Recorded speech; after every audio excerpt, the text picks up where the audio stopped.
রাজনৈতিক প্রভাব মুক্ত থেকে নিরপেক্ষভাবে নির্বাচন অনুষ্ঠানের দায়িত্ব পালনে আনসার ভিডিপি বাহিনীকে প্রশিক্ষণ দেওয়া হচ্ছে বললেন আনসার ও ভিডিপির মহাপরিচালক মেজর জেনারেল আব্দুল মোতালেব সাজ্জাদ মাহমুদ। রোববার সকালে গ্রাম প্রতিরক্ষা বাহিনীর ৪৯তম প্রতিষ্ঠা বার্ষিকী এবং ভিডিপি দিবস উপলক্ষে জাতীয় সমাবেশের উদ্বোধন করে কথা বলেন তিনি। এ সময় তিনি আরও বলেন, নতুন সিলেবাস এবং প্রশিক্ষণ নীতিমালা অনুযায়ী সদস্যদের দক্ষতা উন্নয়নে আত্মনিয়োগ করতে হবে। এর আগে গাজীপুরের শফিপুরে আনসার ও ভিডিপির একাডেমিতে বেলুন ও পায়রা উড়িয়ে সমাবেশের উদ্বোধন করেন তিনি।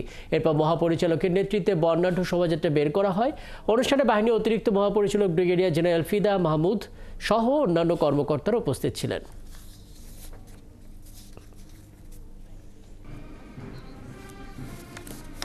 ইলেকশনের আগে এই আনসার এবং ভিডিপিকে একটা ভিন্ন রূপে দেখবেন যে neutrally they will play their role, যে জনগণ যেটা চায় ফেয়ার ইলেকশন এবং জোরালো ভূমিকা যে কোনো ধরনের অনিয়মের ক্ষেত্রে তাদেরকে সেই জায়গায়